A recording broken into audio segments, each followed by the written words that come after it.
Thanks for listening to the Red Treehouse, where I tell scary stories to keep you up at night. You can listen to the Red Treehouse on your favorite streaming platforms. Be sure to follow, like, and subscribe. Oh, and leave a 5-star review. And now, you can find the Red Treehouse on Patreon. Join the Red Treehouse community for as little as $3 per month and receive exclusive member benefits. Simply go to patreon.com/Red Treehouse. Important note: sources for this episode can be found in the show notes. The Red Treehouse is dedicated to my dad. I love you, Pop.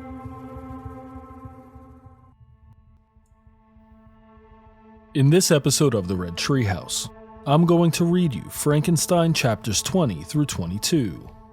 So sit back, turn down the lights, pull up the covers, and pay close attention as I read Frankenstein by Mary Shelley. I'm your host, Will. Welcome to the Red Treehouse.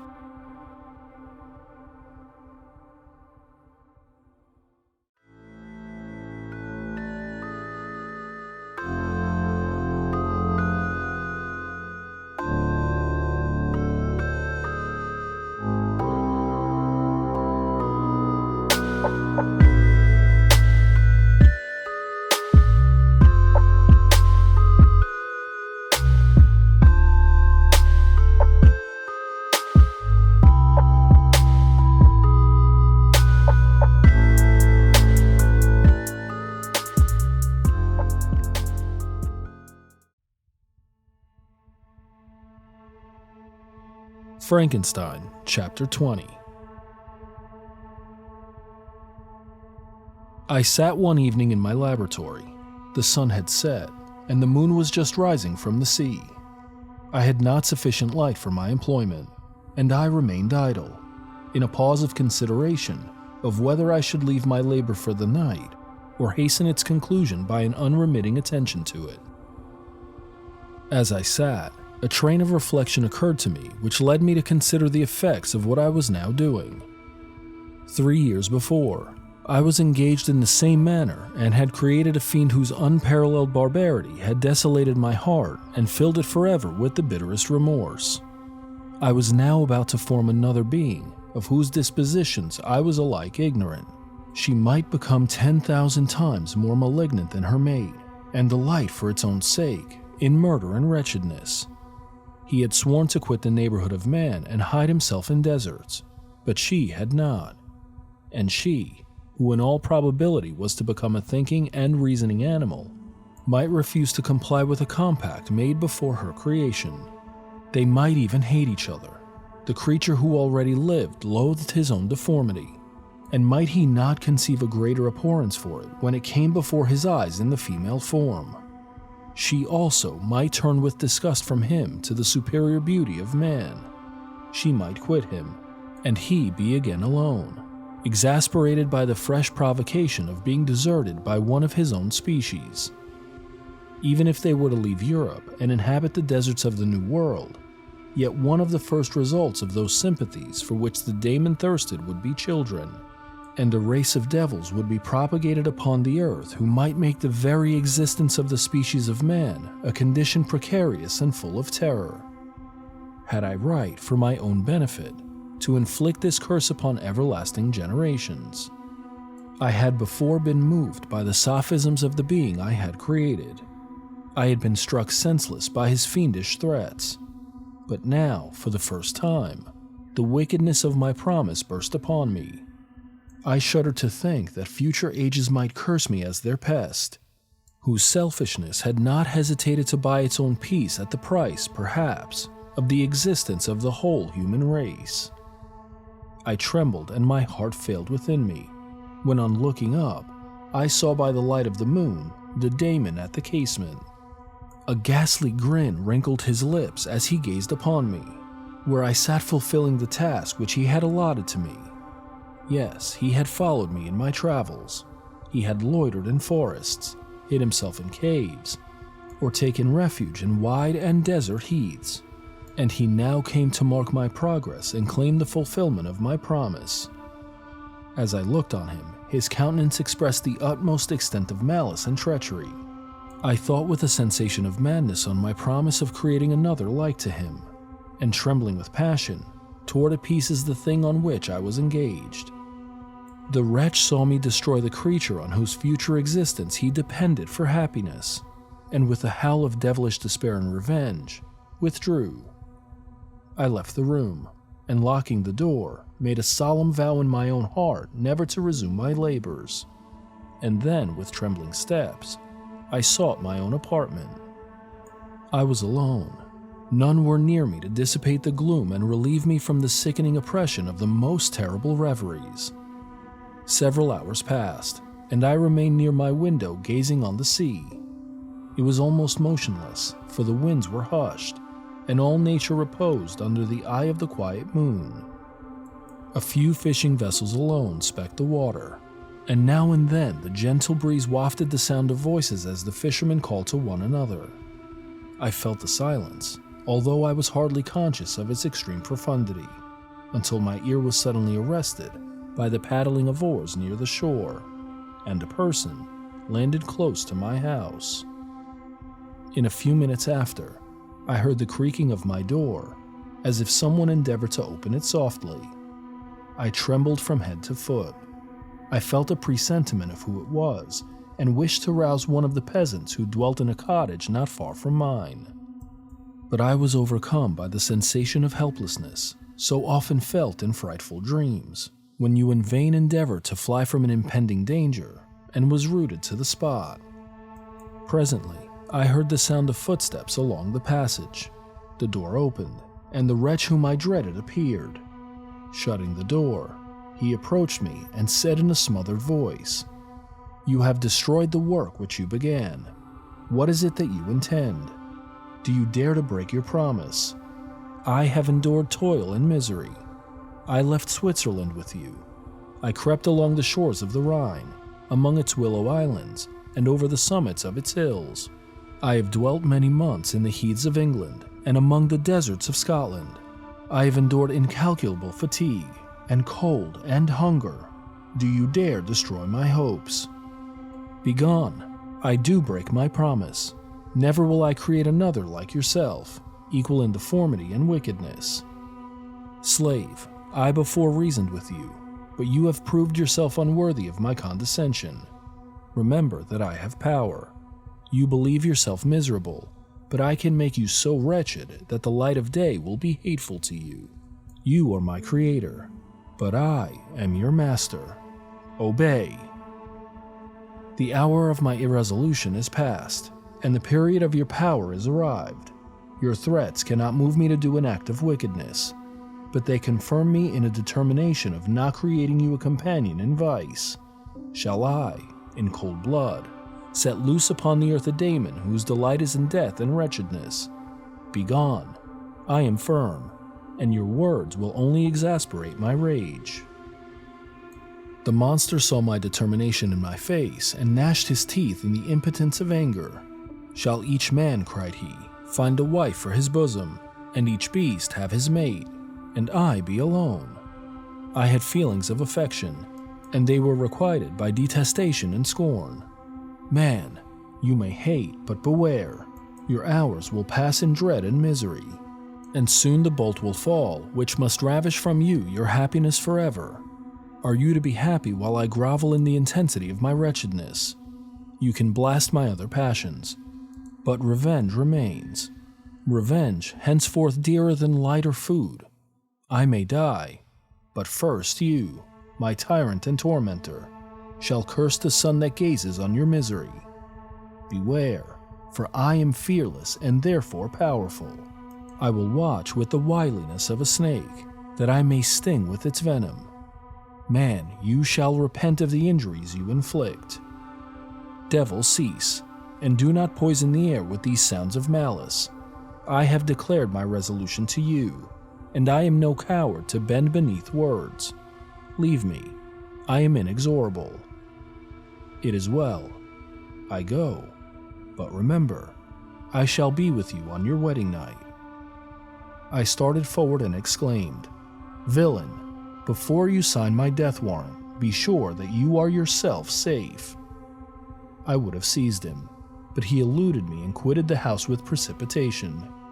In a few moments, I saw him in his boat, which shot across the waters with an arrowy swiftness and was soon lost amidst the waves. All again was silent, but his words rang in my ears. I burned with rage to pursue the murderer of my peace and precipitate him into the ocean. I walked up and down my room hastily and perturbed, while my imagination conjured up 1,000 images to torment and sting me. Why had I not followed him and closed with him in mortal strife? But I had suffered him to depart, and he had directed his course towards the mainland. I shuddered to think who might be the next victim sacrificed to his insatiate revenge. And then I thought again of his words, "I will be with you on your wedding night." That then was the period fixed for the fulfillment of my destiny. In that hour, I should die and at once satisfy and extinguish his malice. The prospect did not move me to fear. Yet when I thought of my beloved Elizabeth, of her tears and endless sorrow, when she should find her lover so barbarously snatched from her, tears, the first I had shed for many months, streamed from my eyes, and I resolved not to fall before my enemy without a bitter struggle. The night passed away, and the sun rose from the ocean. My feelings became calmer, if it may be called calmness when the violence of rage sinks into the depths of despair. I left the house, the horrid scene of the last night's contention, and walked on the beach of the sea, which I almost regarded as an insuperable barrier between me and my fellow creatures. Nay, a wish that such should prove the fact stole across me. I desired that I might pass my life on that barren rock, wearily it is true, but uninterrupted by any sudden shock of misery. If I returned, it was to be sacrificed or to see those whom I loved most die under the grasp of a daemon whom I had myself created.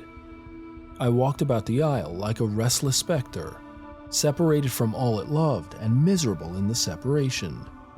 When it became noon and the sun rose higher, I lay down on the grass and was overpowered by a deep sleep. I had been awake the whole of the preceding night. My nerves were agitated, and my eyes inflamed by watching and misery. The sleep into which I now sank refreshed me, and when I awoke, I again felt as if I belonged to a race of human beings like myself, and I began to reflect upon what had passed with greater composure. Yet still the words of the fiend rang in my ears like a death knell. They appeared like a dream, yet distinct and oppressive as a reality.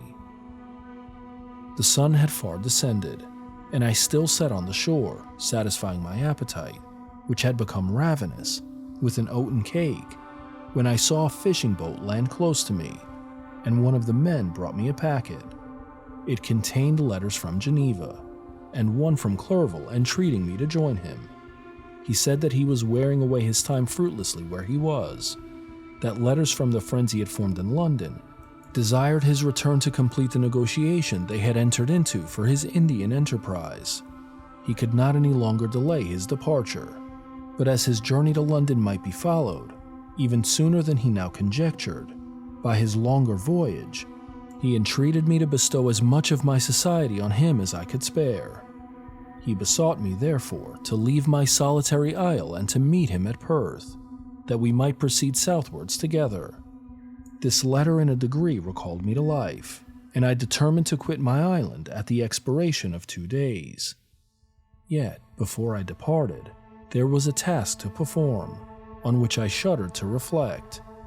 I must pack up my chemical instruments, and for that purpose I must enter the room which had been the scene of my odious work, and I must handle those utensils, the sight of which was sickening to me. The next morning, at daybreak, I summoned sufficient courage and unlocked the door of my laboratory. The remains of the half-finished creature, whom I had destroyed, laid scattered on the floor, and I almost felt as if I had mangled the living flesh of a human being. I paused to collect myself, and then entered the chamber. With trembling hand, I conveyed the instruments out of the room. but I reflected that I ought not to leave the relics of my work to excite the horror and suspicion of the peasants, and I accordingly put them into a basket with a great quantity of stones, and laying them up, determined to throw them into the sea that very night. And in the meantime I sat upon the beach, employed in cleaning and arranging my chemical apparatus. Nothing could be more complete than the alteration that had taken place in my feelings since the night of the appearance of the daemon. I had before regarded my promise with a gloomy despair as a thing that, with whatever consequences, must be fulfilled. But I now felt as if a film had been taken from before my eyes, and that I for the first time saw clearly. The idea of renewing my labors did not for one instant occur to me. The threat I had heard weighed on my thoughts, but I did not reflect that a voluntary act of mine could avert it. I had resolved in my own mind that to create another like the fiend I had first made would be an act of selfishness, and I banished from my mind every thought that could lead to a different conclusion. Between 2 and 3 in the morning the moon rose, and I then, putting my basket aboard a little skiff, sailed out about 4 miles from the shore. The scene was perfectly solitary. A few boats were returning towards land, but I sailed away from them. I felt as if I was about the commission of a dreadful crime, and avoided with shuddering anxiety any encounter with my fellow creatures. At one time the moon, which had before been clear, was suddenly overspread by a thick cloud, and I took advantage of the moment of darkness and cast my basket into the sea. I listened to the gurgling sound as it sank and then sailed away from the spot. The sky became clouded, but the air was pure, although chilled by the northeast breeze that was then rising. But it refreshed me and filled me with such agreeable sensations that I resolved to prolong my stay on the water, and fixing the rudder in a direct position, stretched myself at the bottom of the boat. Clouds hid the moon, everything was obscure, and I heard only the sound of the boat as its keel cut through the waves. The murmur lulled me, and in a short time I slept soundly. I do not know how long I remained in this situation, but when I awoke, I found that the sun had already mounted considerably. The wind was high, and the waves continually threatened the safety of my little skiff. I found that the wind was northeast, and must have driven me far from the coast from which I had embarked. I endeavored to change my course, but quickly found that if I again made the attempt, the boat would be instantly filled with water. Thus situated, my only resource was to drive before the wind. I confess that I felt a few sensations of terror. I had no compass with me, and was so slenderly acquainted with the geography of this part of the world that the sun was of little benefit to me. I might be driven into the wide Atlantic and feel all the tortures of starvation, or be swallowed up in the immeasurable waters that roared and buffeted around me. I had already been out many hours and felt the torment of a burning thirst, a prelude to my other sufferings. I looked on the heavens, which were covered by clouds that flew before the wind, only to be replaced by others. I looked upon the sea. It was to be my grave. "Fiend," I exclaimed, "your task is already fulfilled." I thought of Elizabeth, of my father, and of Clerval, all left behind, on whom the monster might satisfy his sanguinary and merciless passions. This idea plunged me into a reverie so despairing and frightful that even now, when the scene is on the point of closing before me forever, I shudder to reflect on it. Some hours passed thus, but by degrees, as the sun declined towards the horizon, the wind died away into a gentle breeze, and the sea became free from breakers. But these gave place to a heavy swell. I felt sick and hardly able to hold the rudder, when suddenly I saw a line of high land towards the south. Almost spent as I was, by fatigue and the dreadful suspense I endured for several hours, this sudden certainty of life rushed like a flood of warm joy to my heart, and tears gushed from my eyes. How mutable are our feelings, and how strange is that clinging love we have of life even in the excess of misery. I constructed another sail with a part of my dress, and eagerly steered my course towards the land. It had a wild and rocky appearance, but as I approached nearer, I easily perceived the traces of cultivation. I saw vessels near the shore and found myself suddenly transported back to the neighborhood of civilized man. I carefully traced the windings of the land and hailed a steeple which I at length saw issuing from behind a small promontory. As I was in a state of extreme debility, I resolved to sail directly towards the town, as a place where I could most easily procure nourishment. Fortunately, I had money with me. As I turned the promontory, I perceived a small, neat town and a good harbor, which I entered, my heart bounding with joy at my unexpected escape.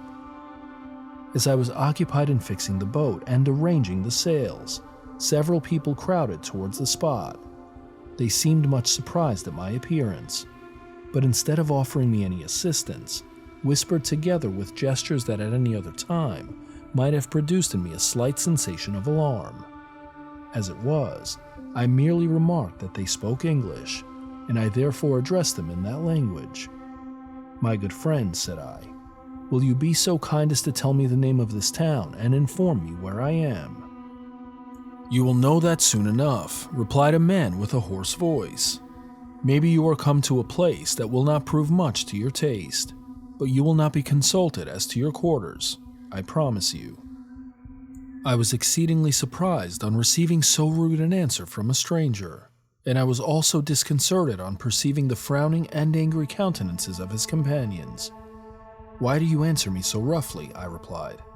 "Surely it is not the custom of Englishmen to receive strangers so inhospitably."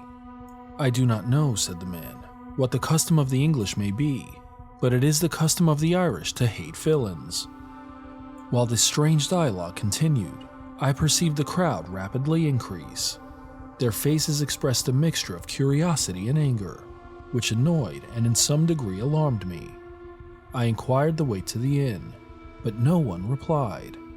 I then moved forward, and a murmuring sound arose from the crowd as they followed and surrounded me, when an ill-looking man approaching tapped me on the shoulder and said, "Come, sir, you must follow me to Mr. Kerwin's to give an account of yourself." "Who is Mr. Kerwin? Why am I to give an account of myself? Is not this a free country?"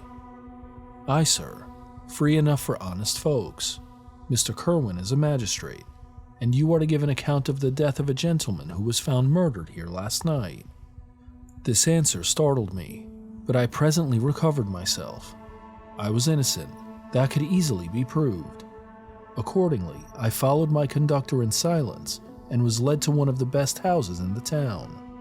I was ready to sink from fatigue and hunger, but being surrounded by a crowd, I thought it politic to rouse all my strength, that no physical debility might be construed into apprehension or conscious guilt. Little did I then expect the calamity that was in a few moments to overwhelm me and extinguish in horror and despair all fear of ignominy or death. I must pause here, for it requires all my fortitude to recall the memory of the frightful events which I am about to relate, in proper detail, to my recollection. Chapter 21. I was soon introduced into the presence of the magistrate, an old benevolent man with calm and mild manners. He looked upon me, however, with some degree of severity, and then, turning towards my conductors, he asked who appeared as witnesses on this occasion. About half a dozen men came forward, and one being selected by the magistrate, he deposed that he had been out fishing the night before with his son and brother-in-law, Daniel Nugent, when about 10 o'clock they observed a strong northerly blast rising, and they accordingly put in for port. It was a very dark night, as the moon had not yet risen. They did not land at the harbor, but as they had been accustomed, at a creek about 2 miles below. He walked on first, carrying a part of the fishing tackle, and his companions followed him at some distance. As he was proceeding along the sands, he struck his foot against something and fell at his length on the ground. His companions came up to assist him, and by the light of their lantern they found that he had fallen on the body of a man, who was to all appearance dead. Their first supposition was that it was the corpse of some person who had been drowned and was thrown on shore by the waves, but on examination, they found that the clothes were not wet, and even that the body was not then cold. They instantly carried it to the cottage of an old woman near the spot and endeavored, but in vain, to restore it to life. It appeared to be a handsome young man, about 25 years of age. He had apparently been strangled, for there was no sign of any violence except a black mark of fingers on his neck. The first part of this deposition did not in the least interest me, but when the mark of the fingers was mentioned, I remembered the murder of my brother and felt myself extremely agitated. My limbs trembled, and a mist came over my eyes, which obliged me to lean on a chair for support. The magistrate observed me with a keen eye, and of course drew an unfavorable augury from my manner. The son confirmed his father's account, but when Daniel Nugent was called, he swore positively that just before the fall of his companion, he saw a boat with a single man in it at a short distance from the shore, and as far as he could judge by the light of a few stars, it was the same boat in which I had just landed. A woman deposed that she lived near the beach and was standing at the door of her cottage, waiting for the return of the fisherman, about an hour before she heard of the discovery of the body, when she saw a boat with only one man in it push off from that part of the shore where the corpse was afterwards found. Another woman confirmed the account of the fisherman, having brought the body into her house. It was not cold. They put it into a bed and rubbed it, and Daniel went to the town for an apothecary, but life was quite gone. Several other men were examined concerning my landing, and they agreed that, with the strong north wind that had arisen during the night, it was very probable that I had been about for many hours and had been obliged to return nearly to the same spot from which I had departed. Besides, they observed that it appeared that I had brought the body from another place, and it was likely that I did not appear to know the shore. I might have put the harbor ignorant of the distance of the town from the place where I had deposited the corpse. Mr. Kerwin, on hearing this evidence, desired that I should be taken into the room where the body lay for interment, that it might be observed what effect the sight of it would produce upon me. This idea was probably suggested by the extreme agitation I had exhibited when the mode of the murder had been described. I was accordingly conducted, by the magistrate and several other persons, to the inn. I could not help being struck by the strange coincidences that had taken place during this eventful night. But knowing that I had been conversing with several persons in the island I had inhabited about the time that the body had been found, I was perfectly tranquil as to the consequences of the affair. I entered the room where the corpse lay and was led up to the coffin. How can I describe my sensations on beholding it? I feel yet parched with horror, nor can I reflect on that terrible moment without shuddering and agony. The examination, the presence of the magistrate and witnesses, passed like a dream from my memory when I saw the lifeless form of Henry Clerval stretched before me. I gasped for breath, and throwing myself on the body, I exclaimed, "Have my murderous machinations deprived you also, my dearest Henry, of life? 2 I have already destroyed. Other victims await their destiny. But you, Clerval, my friend, my benefactor." The human frame could no longer support the agonies that I endured, and I was carried out of the room in strong convulsions. A fever succeeded to this. I lay for 2 months on the point of death. My ravings, as I afterwards heard, were frightful. I called myself the murderer of William, of Justine, and of Clerval. Sometimes I entreated my attendants to assist me in the destruction of the fiend by whom I was tormented, and at others I felt the fingers of the monster already grasping my neck, and screamed aloud with agony and terror. Fortunately, as I spoke my native language, Mr. Kerwin alone understood me, but my gestures and bitter cries were sufficient to affright the other witnesses. Why did I not die? More miserable than man ever was before. Why did I not sink into forgetfulness and rest? Death snatches away many blooming children, the only hopes of their doting parents. How many brides and youthful lovers have been one day in the bloom of health and hope, and the next a prey for worms and the decay of the tomb?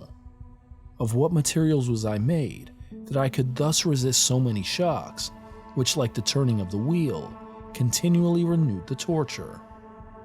But I was doomed to live, and in 2 months found myself as awaking from a dream, in a prison, stretched on a wretched bed, surrounded by gaolers, turnkeys, bolts, and all the miserable apparatus of a dungeon. It was morning, I remember, when I thus awoke to understanding. I had forgotten the particulars of what had happened and only felt as if some great misfortune had suddenly overwhelmed me. But when I looked around and saw the barred windows and the squalidness of the room in which I was, all flashed across my memory and I groaned bitterly. This sound disturbed an old woman who was sleeping in a chair beside me. She was a hired nurse, the wife of one of the turnkeys, and her countenance expressed all those bad qualities which often characterize that class. The lines of her face were hard and rude, like that of persons accustomed to see without sympathizing in sights of misery. Her tone expressed her entire indifference. She addressed me in English, and the voice struck me as one that I had heard during my sufferings. "Are you better now, sir?" said she. I replied in the same language, with a feeble voice. "I believe I am. But if it be all true, if indeed I did not dream, I am sorry that I am still alive to feel this misery and horror." "For that matter," replied the old woman, "if you mean about the gentleman you murdered, I believe that it were better for you if you were dead, for I fancy it will go hard with you. However, that's none of my business. I am sent to nurse you and get you well. I do my duty with a safe conscience. It were well if everybody did the same." I turned with loathing from the woman who could utter so unfeeling a speech to a person just saved, on the very edge of death. But I felt languid and unable to reflect on all that had passed. The whole series of my life appeared to me as a dream. I sometimes doubted if indeed it were all true, for it never presented itself to my mind with the force of reality. As the images that floated before me became more distinct, I grew feverish. A darkness pressed around me. No one was near me who soothed me with the gentle voice of love. No dear hand supported me. The physician came and prescribed medicines, and the old woman prepared them for me. But utter carelessness was visible in the first, and the expression of brutality was strongly marked in the visage of the second. Who could be interested in the fate of a murderer but the hangman who would gain his fee? These were my first reflections, but I soon learned that Mr. Kerwin had shown me extreme kindness. He had caused the best room in the prison to be prepared for me.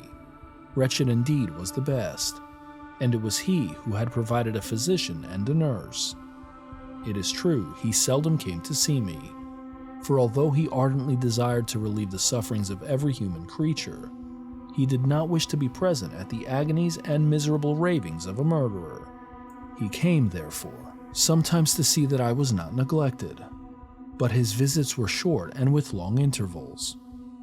One day, while I was gradually recovering, I was seated in a chair, my eyes half open and my cheeks livid like those in death. I was overcome by gloom and misery, and often reflected I had better seek death than desire to remain in a world which to me was replete with wretchedness. At one time I considered whether I should not declare myself guilty and suffer the penalty of the law, less innocent than poor Justine had been. Such were my thoughts when the door of my apartment was opened and Mr. Kerwin entered. His countenance expressed sympathy and compassion. He drew a chair close to mine and addressed me in French. "I fear that this place is very shocking to you. Can I do anything to make you more comfortable?" "I thank you, but all that you mention is nothing to me.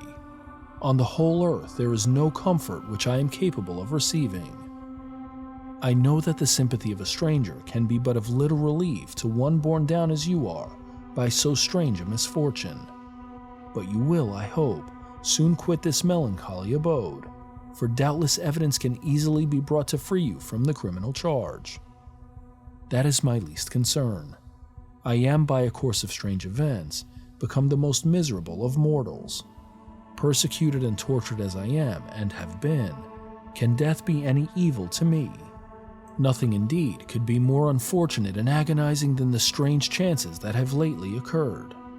You were thrown by some surprising accident on this shore, renowned for its hospitality, seized immediately, and charged with murder.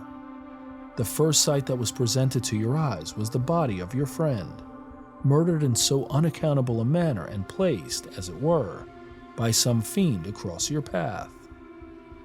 As Mr. Kerwin said this, notwithstanding the agitation I endured on this retrospect of my sufferings, I also felt considerable surprise at the knowledge he seemed to possess concerning me. I suppose some astonishment was exhibited in my countenance, for Mr. Kerwin hastened to say, "Immediately upon your being taken ill, all the papers that were on your person were brought me, and I examined them that I might discover some trace by which I could send to your relations in account of your misfortune and illness. I found several letters, and among others, one which I discovered from its commencement to be from your father. I instantly wrote to Geneva. Nearly 2 months have elapsed since the departure of my letter. But you are ill. Even now you tremble.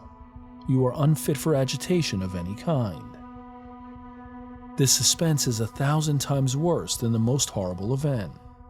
Tell me what new scene of death has been acted, and whose murder I am now to lament." "Your family is perfectly well," said Mr. Kerwin with gentleness, "and someone, a friend, is come to visit you." I know not by what chain of thought the idea presented itself, but it instantly darted into my mind that the murderer had come to mock at my misery and taunt me with the death of Clerval, as a new enticement for me to comply with his hellish desires. I put my hand before my eyes and cried out in agony, "Oh, take him away!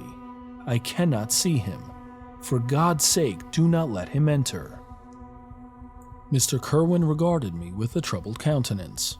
He could not help regarding my exclamation as a presumption of my guilt, and said in rather a severe tone, "I should have thought, young man, that the presence of your father would have been welcome instead of inspiring such violent repugnance." "My father!" cried I, while every feature and every muscle was relaxed from anguish to pleasure. "Is my father indeed come? How kind, how very kind! But where is he? Why does he not hasten to me?" My change of manner surprised and pleased the magistrate. Perhaps he thought that my former exclamation was a momentary return of delirium, and now he instantly resumed his former benevolence. He rose and quitted the room with my nurse, and in a moment my father entered it. Nothing at this moment could have given me greater pleasure than the arrival of my father. I stretched out my hand to him and cried, "Are you then safe? And Elizabeth? And Ernest?" My father calmed me with assurances of their welfare, and endeavored by dwelling on these subjects so interesting to my heart to raise my desponding spirits. But he soon felt that a prison cannot be the abode of cheerfulness. "What a place is this that you inhabit, my son?" said he, looking mournfully at the barred windows and wretched appearance of the room. "You travel to seek happiness, but a fatality seems to pursue you. And poor Clerval. The name of my unfortunate and murdered friend was an agitation too great to be endured in my weak state. I shed tears. "Alas! Yes, my father," replied I. "Some destiny of the most horrible kind hangs over me, and I must live to fulfill it, or surely I should have died on the coffin of Henry." We were not allowed to converse for any length of time, for the precarious state of my health rendered every precaution necessary that could ensure tranquility. Mr. Kerwin came in and insisted that my strength should not be exhausted by too much exertion. But the appearance of my father was to me like that of my good angel, and I gradually recovered my health. As my sickness quitted me, I was absorbed by a gloomy and black melancholy that nothing could dissipate. The image of Clerval was forever before me, ghastly and murdered. More than once, the agitation into which these reflections threw me made my friends dread a dangerous relapse. Alas, why did they preserve so miserable and detested a life? It was surely that I might fulfill my destiny, which is now drawing to a close. Soon, oh very soon, will death extinguish these throbbings and relieve me from the mighty weight of anguish that bears me to the dust.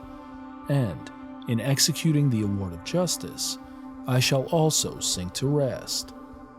Then the appearance of death was distant, although the wish was ever present to my thoughts, and I often sat for hours motionless and speechless, wishing for some mighty revolution that might bury me and my destroyer in its ruins. The season approached.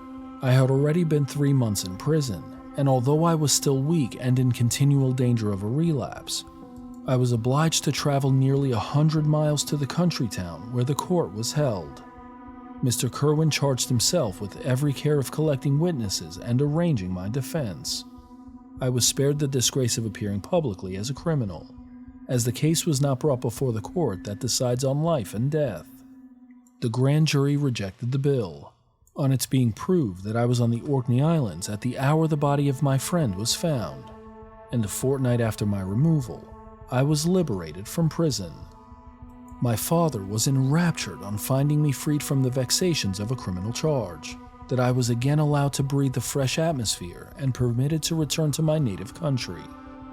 I did not participate in these feelings, for to me the walls of the dungeon or a palace were alike hateful. The cup of life was poisoned forever, and although the sun shone upon me, as upon the happy and gay of heart, I saw around me nothing but a dense and frightful darkness, penetrated by no light but the glimmer of 2 eyes that glared upon me. Sometimes they were the expressive eyes of Henry, languishing in death, the dark orbs nearly covered by the lids and the long black lashes that fringed them. Sometimes it was the watery clouded eyes of the monster, as I first saw them in my chamber at Ingolstadt. My father tried to awaken in me the feelings of affection. He talked of Geneva, which I should soon visit, of Elizabeth and Ernest, but these words only drew deep groans from me. Sometimes, indeed, I felt a wish for happiness and thought with melancholy delight of my beloved cousin, to see once more the blue lake and rapid Rhone that had been so dear to me in early childhood. But my general state of feeling was a torpor in which a prison was as welcome a residence as the divinest scene in nature, and these fits were seldom interrupted but by paroxysms of anguish and despair. At these moments I often endeavored to put an end to the existence I loathed, and it required unceasing attendance and vigilance to restrain me from committing some dreadful act of violence. Yet one duty remained to me, the recollection of which finally triumphed over my selfish despair. It was necessary that I should return without delay to Geneva, there to watch over the lives of those I so fondly loved, and to lie in wait for the murderer, that if any chance led me to the place of his concealment, or if he dared again to blast me by his presence, I might, with unfailing aim, put an end to the existence of the monstrous image which I had endued with the mockery of a soul still more monstrous. My father still desired to delay our departure, fearful that I could not sustain the fatigues of a journey, for I was a shattered wreck, the shadow of a human being. My strength was gone. I was a mere skeleton, and fever night and day preyed upon my wasted frame. Still, as I urged our leaving Ireland with such inquietude and impatience, my father thought it best to yield. We took our passage on board a vessel and sailed with a fair wind from the Irish shores. It was midnight. I lay on the deck looking at the stars and listening to the dashing of the waves. I hailed the darkness that shut Ireland from my sight, and my pulse beat with a feverish joy when I reflected that I should soon see Geneva. The past appeared to me in the light of a frightful dream. Yet the vessel in which I was, the wind that blew me from the detested shore of Ireland, and the sea which surrounded me, told me too forcibly that I was deceived by no vision, and that Clerval, my friend and dearest companion, had fallen a victim to me and the monster of my creation. I repassed in my memory my whole life, my quiet happiness while residing with my family in Geneva, the death of my mother, and my departure for Ingolstadt. I remembered, shuddering, the mad enthusiasm that hurried me on the creation of my hideous enemy, and I called to mind the night in which he first lived. I was unable to pursue the train of thought. 1,000 feelings pressed upon me, and I wept bitterly. Ever since my recovery from the fever, I had been in the custom of taking every night a small quantity of laudanum, for it was by means of this drug only that I was enabled to gain the rest necessary for the preservation of life. Oppressed by the recollection of my various misfortunes, I now swallowed double my usual quantity, and soon slept profoundly. But sleep did not afford me respite from thought and misery. My dreams presented 1,000 objects that scared me. Towards morning, I was possessed by a kind of nightmare. I felt the fiend's grasp in my neck and could not free myself from it. Groans and cries rang in my ears. My father, who was watching over me, perceiving my restlessness, awoke me. The dashing waves were around, the cloudy sky above. The fiend was not here. A sense of security, a feeling that a truce was established between the present hour and the irresistible, disastrous future, imparted to me a kind of calm forgetfulness, of which the human mind is by its structure peculiarly susceptible. Chapter 22. The voyage came to an end. We landed and proceeded to Paris. I soon found that I had overtaxed my strength and that I must repose before I could continue my journey. My father's care and attentions were indefatigable, but he did not know the origin of my sufferings and sought erroneous methods to remedy the incurable ill. He wished me to seek amusement in society. I abhorred the face of man. Oh, not abhorred. They were my brethren, my fellow beings, and I felt attracted even to the most repulsive among them, as to creatures of an angelic nature and celestial mechanism. But I felt that I had no right to share their intercourse. I had unchained an enemy among them whose joy it was to shed their blood and to revel in their groans. How they would, each and all, abhor me and hunt me from the world, did they know my unhallowed acts and the crimes which had their source in me. My father yielded at length to my desire to avoid society and strove by various arguments to banish my despair. Sometimes he thought that I felt deeply the degradation of being obliged to answer a charge of murder, and he endeavored to prove to me the futility of pride. "Alas, my father," said I, "how little do you know me? Human beings, their feelings and passions, would indeed be degraded if such a wretch as I felt pride. Justine, poor unhappy Justine, was as innocent as I, and she suffered the same charge. She died for it, and I am the cause of this. I murdered her. William, Justine, and Henry, they all died by my hands." My father had often, during my imprisonment, heard me make the same assertion. When I thus accused myself, he sometimes seemed to desire an explanation, and at others, he appeared to consider it as the offspring of delirium, and that during my illness, some idea of this kind had presented itself to my imagination, the remembrance of which I preserved in my convalescence. I avoided explanation and maintained a continual silence concerning the wretch I had created. I had a persuasion that I should be supposed mad, and this in itself would forever have chained my tongue. But besides, I could not bring myself to disclose a secret which would fill my hearer with consternation and make fear and unnatural horror the inmates of his breast. I checked, therefore, my impatient thirst for sympathy, and was silent when I would have given the world to have confided the fatal secret. Yet still, words like those I have recorded would burst uncontrollably from me.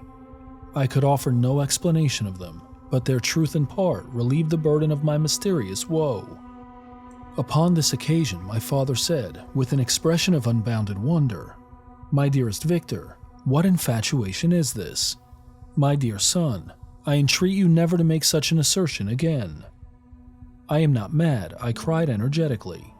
"The sun in the heavens, who have viewed my operations, can bear witness of my truth. I am the assassin of those most innocent victims. They died by my machinations. 1,000 times would I have shed my own blood, drop by drop, to have saved their lives. But I could not, my father. Indeed, I could not sacrifice the whole human race." The conclusion of this speech convinced my father that my ideas were deranged, and he instantly changed the subject of our conversation and endeavored to alter the course of my thoughts. He wished as much as possible to obliterate the memory of the scenes that had taken place in Ireland, and never alluded to them or suffered me to speak of my misfortunes. As time passed away, I became more calm. Misery had her dwelling in my heart, but I no longer talked in the same incoherent manner of my own crimes. Sufficient for me was the consciousness of them. By the utmost self-violence, I curbed the imperious voice of wretchedness, which sometimes desired to declare itself to the whole world, and my manners were calmer and more composed than they had ever been since my journey to the Sea of Ice. A few days before we left Paris on our way to Switzerland, I received the following letter from Elizabeth. "My dear friend, it gave me the greatest pleasure to receive a letter from my uncle dated at Paris.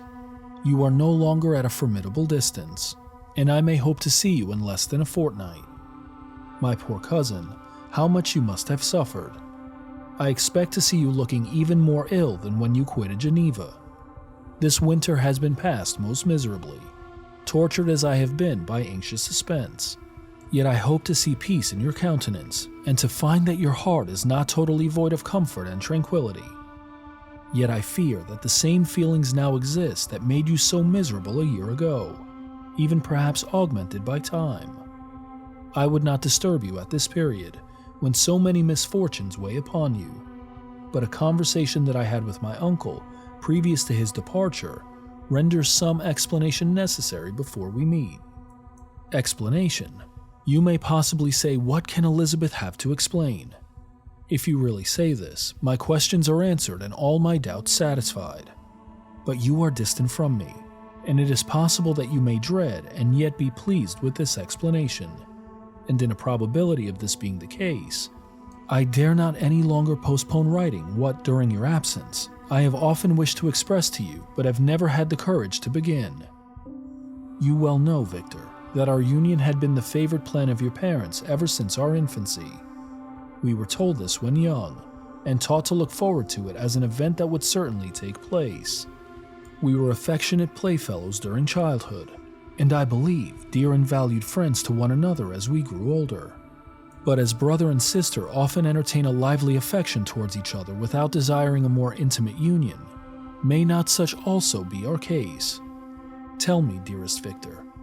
Answer me, I conjure you by our mutual happiness, with simple truth. Do you not love another? You have traveled.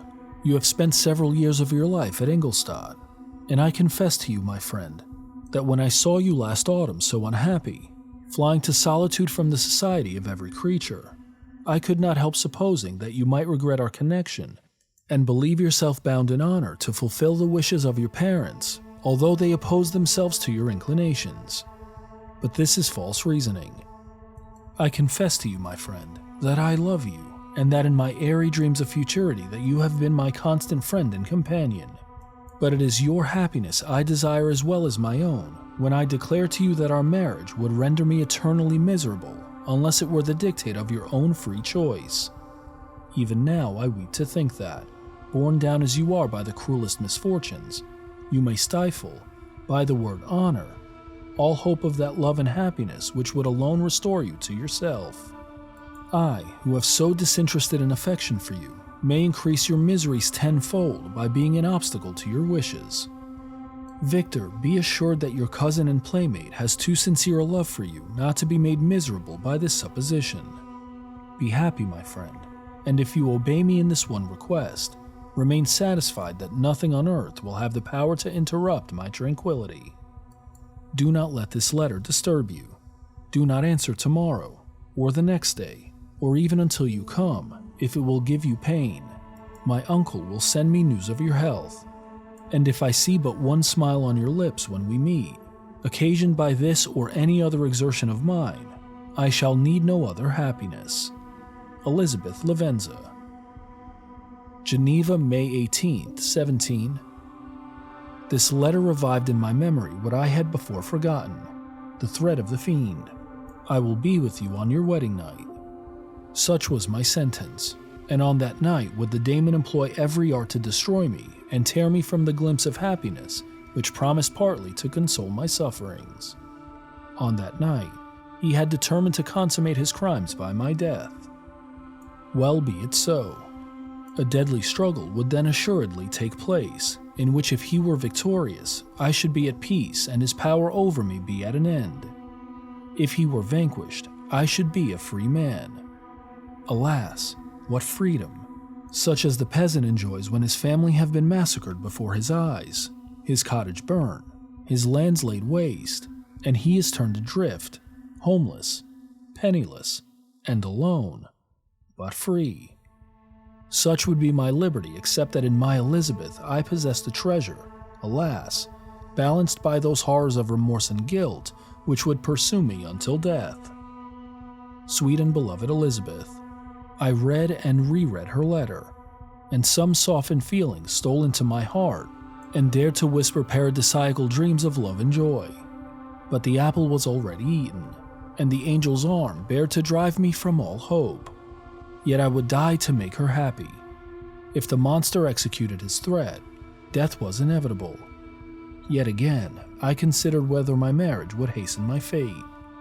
My destruction might indeed arrive a few months sooner, but if my torturer should suspect that I postponed it, influenced by his menaces, he would surely find other and perhaps more dreadful means of revenge. He had vowed to be with me on my wedding night, yet he did not consider that threat as binding him to peace in the meantime, for as if to show me that he was not yet satiated with blood, he had murdered Clerval immediately after the enunciation of his threats. I resolved, therefore, that if my immediate union with my cousin would conduce either to hers or my father's happiness, my adversary's designs against my life should not retard it a single hour. In this state of mind I wrote to Elizabeth. My letter was calm and affectionate. I fear, my beloved girl, I said, little happiness remains for us on earth, yet all that I may one day enjoy is centered in you. Chase away your idle fears. To you alone do I consecrate my life and my endeavors for contentment. I have one secret, Elizabeth, a dreadful one. When revealed to you, it will chill your frame with horror, and then, far from being surprised at my misery, you will only wonder that I survived what I have endured. I will confide this tale of misery and terror to you the day after our marriage shall take place. For my sweet cousin, there must be perfect confidence between us. But until then, I conjure you, do not mention or allude to it. This I most earnestly entreat, and I know you will comply. In about a week after the arrival of Elizabeth's letter, we returned to Geneva. The sweet girl welcomed me with warm affection, yet tears were in her eyes as she beheld my emaciated frame and feverish cheeks. I saw a change in her also. She was thinner, and had lost much of that heavenly vivacity that had before charmed me, but her gentleness and soft looks of compassion made her a more fit companion for one blasted and miserable as I was. The tranquility which I now enjoyed did not endure. Memory brought madness with it, and when I thought of what had passed, a real insanity possessed me. Sometimes I was furious and burnt with rage, sometimes low and despondent. I neither spoke nor looked at anyone, but sat motionless, bewildered by the multitude of miseries that overcame me. Elizabeth alone had the power to draw me from these fits. Her gentle voice would soothe me when transported by passion and inspire me with human feelings when sunk in torpor. She wept with me and for me. When reason returned, she would remonstrate and endeavor to inspire me with resignation. Ah, it is well for the unfortunate to be resigned, but for the guilty, there is no peace. The agonies of remorse poison the luxury there is otherwise sometimes found in indulging the excess of grief. Soon after my arrival, my father spoke of my immediate marriage with Elizabeth. I remained silent. Have you then some other attachment? None on earth. I love Elizabeth and look forward to our union with delight. Let the day therefore be fixed. and on it I will consecrate myself, in life or death, to the happiness of my cousin. My dear Victor, do not speak thus. Heavy misfortunes have befallen us, but let us only cling closer to what remains and transfer our love for those whom we have lost to those who yet live. Our circle will be small, but bound close by the ties of affection and mutual misfortune. And when time shall have softened your despair, new and dear objects of care will be born to replace those of whom we have been so cruelly deprived. Such were the lessons of my father, but to me the remembrance of the threat returned. Nor can you wonder that, omnipotent as the fiend had yet been in his deeds of blood, I should almost regard him as invincible, and that when he had pronounced the words, "I shall be with you on your wedding night," I should regard the threatened fate as unavoidable.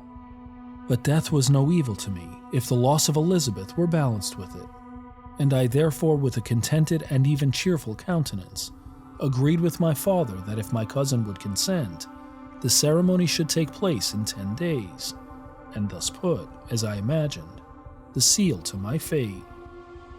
Great God!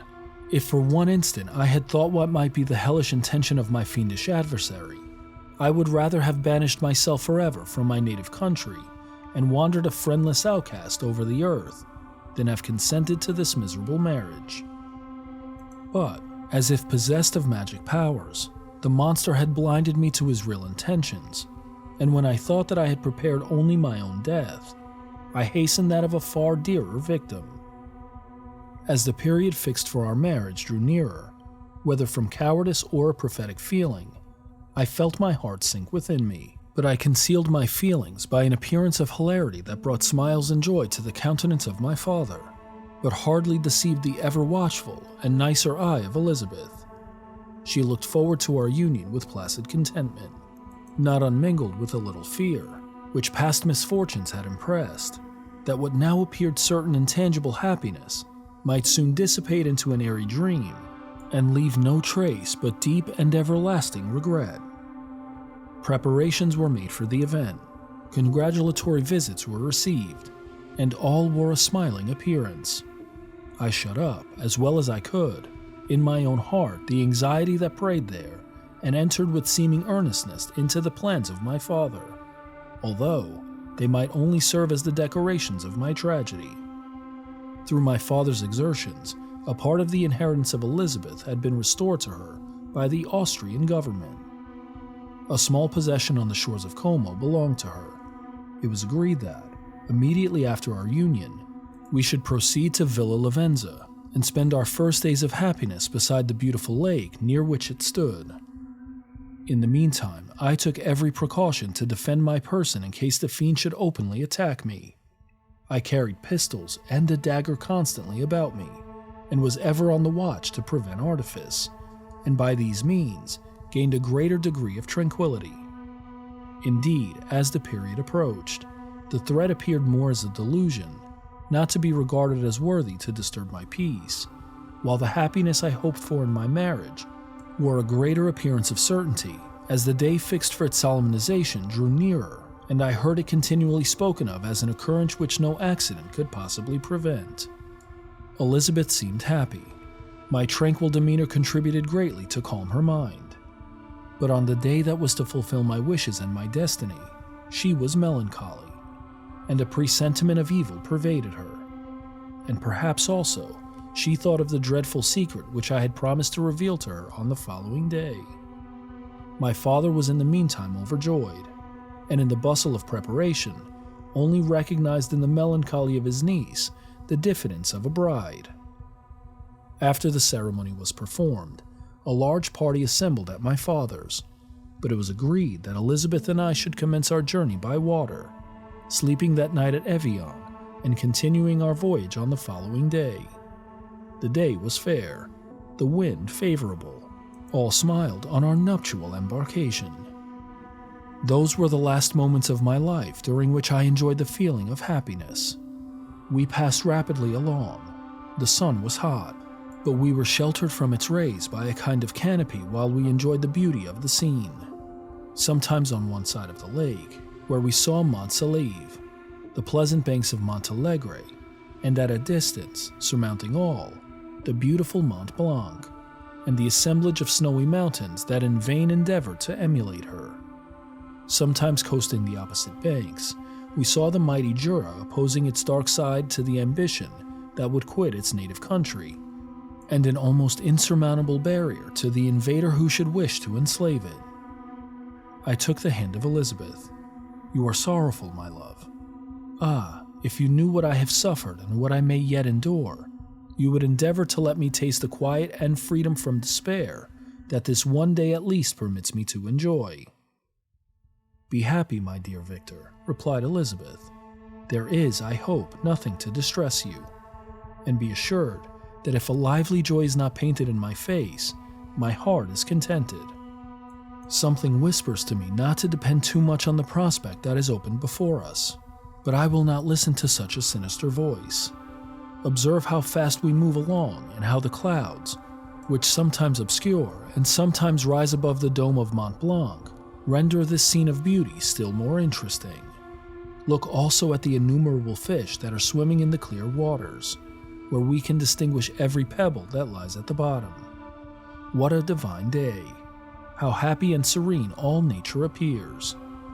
Thus Elizabeth endeavored to divert her thoughts and mind from all reflection upon melancholy subjects. But her temper was fluctuating. Joy for a few instants shone in her eyes, but it continually gave place to distraction and reverie. The sun sank lower in the heavens. We passed the river Drance and observed its path through the chasms of the higher and the glens of the lower hills. The Alps here came closer to the lake, and we approached the amphitheater of mountains which forms its eastern boundary. The spire of Evian shone under the woods that surrounded it, and the range of mountain above mountain by which it was overhung.